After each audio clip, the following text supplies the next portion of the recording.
Salut les grognards! Vidéo de résumé d'une partie de bataille empire que nous avons fait au club. Le scénario, la bataille de Belen le 19 juillet 1808. Bataille évidemment qui a marqué l'histoire du premier empire puisqu'elle sonne le glas de l'invincibilité de la grande armée. En effet, l'armée commandée par le général Dupont de l'Étang se rend en race campagne face à l'armée espagnole. Ce brillant général qui était Dupont de l'Étang a finalement fini sa carrière en race campagne en Andalousie. Lui et ses subordonnés seront jugés à leur retour en France. Alors, les protagonistes de cette partie, moi Aramus, je commande les Français, Gérald et Jean-Paul commandent les Espagnols. Alors voici la liste des Espagnols. Général en chef Castanos, qui est un général ordinaire. La première division, donc commandée par Reding, général ordinaire. Deuxième division, commandée par 2 Compagnies, général ordinaire. Troisième division, commandée par le général John, général mauvais. Et la quatrième division, commandée par La Peña, général ordinaire. Donc, une liste à 209 points qui comprend 25 unités. On passe maintenant à la liste des Français. Donc, commandé par le général Dupont, général compétent. Première division du général Barboux, général ordinaire. Deuxième division, commandée par le général Chabert, général ordinaire. Troisième division du général Vedel, général ordinaire, et enfin la brigade de cavalerie, commandée par Fresia, général ordinaire. Donc une liste à 210 points, avec 16 unités. Alors nous avions fixé dans ce scénario trois conditions. La première était l'entrée de la division Vedel à partir du 3e tour, si le joueur français réussissait un jet de dés de 5 ou 6. S'il échouait au 4e tour, il avait droit de rejeter un dé et sur un résultat de 3, 4, 5, 6, la division Vedel rentrait. Sinon, au 5e tour, elle rentrait automatiquement. Deuxième condition, c'est pour la division La Peña espagnole, et bien c'est les mêmes conditions que pour le joueur français. C'était sur des jets de dés. Alors, la troisième condition, elle concernait la division espagnole du général John, qui surveille la route de la Carolina, là où normalement doit arriver la division française Vedel. Donc cette division John ne bouge qu'en cas où une des 2 collines cerclées en vert tombe aux mains des Français. À ce moment-là, elle avait la permission de bouger et de venir éventuellement repousser les Français. Et pour finir, on passe au déploiement, donc celui des Espagnols et celui des Français. Fin de premier tour.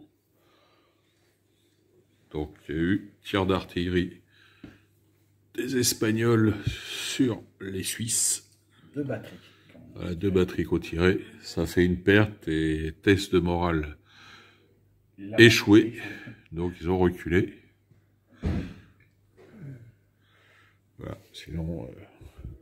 l'artillerie française a tiré une fois, mais l'autre n'a pas tiré, l'autre batterie n'a pas tiré, puisqu'il n'y avait aucune chance de toucher. Voilà, donc, fin de premier tour, on passe au deuxième.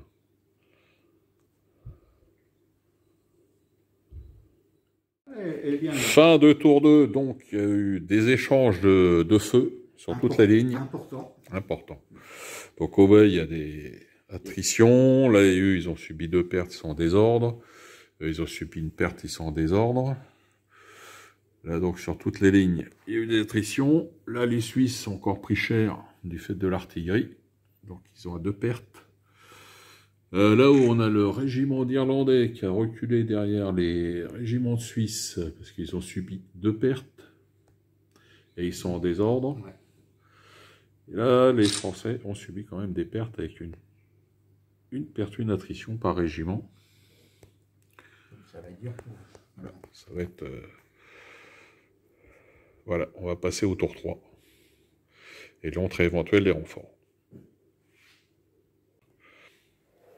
Fin de tour 3. Ouais. Fin de tour 3, donc, il y a eu du mouvement, là, il y a eu des charges françaises qui ont percé les lignes et qui ont éliminé des unités de milices espagnoles. Là, pareil, les Français ont atteint le sommet de la colline. Mais bon, il y a des unités qui ont quand même perdu pas mal d'effectifs et de cohésion, et qui se retrouvent un peu tout seuls.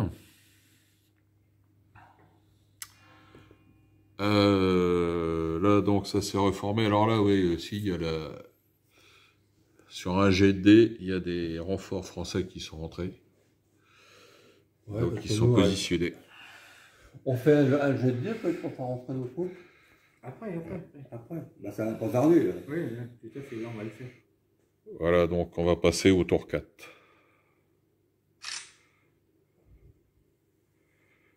Et là, le tour 5, il y a eu le renfort espagnol qui est arrivé. Fin de tour 4, on finit là-dessus. Ouais. La bataille de Belen.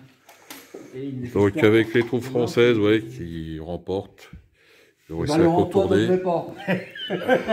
C'est au tour 5, et ils arrivent au 3, 4, 5, 6. Ah, bah alors c'était... Ouais, bon, bah... Il est arrivé. Donc au total, il y a eu combien d'unités espagnoles qui ont disparu? 3. 3 unités, ouais. 1, 2, 3, non 4. 4 unités espagnoles qui ont disparu. 4 régiments. Ouais, on va faire... Ouais. On a beau jouer beaucoup, plein de figurines, et on perd toujours.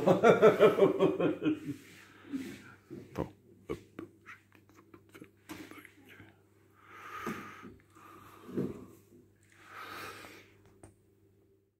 Allez, monsieur, tabou, rougirez de nous voir ici. Vous avez manœuvré comme une huître. Voilà, donc on finit cette partie sur une victoire marginale des Français. Les Français, en broyant l'aile gauche des Espagnols, s'ouvrent la route du repli.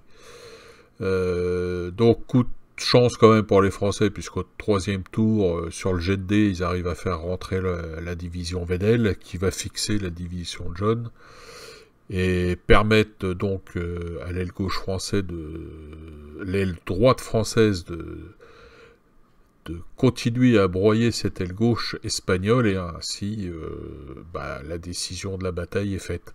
Bon, on n'a pas été jusqu'au bout vraiment, on a dû s'arrêter, mais bon, il n'y a pas de doute que les Français auraient définitivement écrasé l'armée espagnole, tout au moins sur la division John. Il y avait peu de chances qu'ils s'en sortent. L'aile gauche française face à l'aile droite espagnole, c'était un peu plus compliqué. Mais bon, je pense que la victoire était acquise pour les Français. C'était quand même de s'ouvrir la route et d'évacuer leurs troupes. Voilà les grognards, donc fin de cette vidéo. On se retrouve bientôt pour une nouvelle vidéo. D'ici là, portez-vous bien, bon jeu, bonne peinture à tous, et vive l'empereur!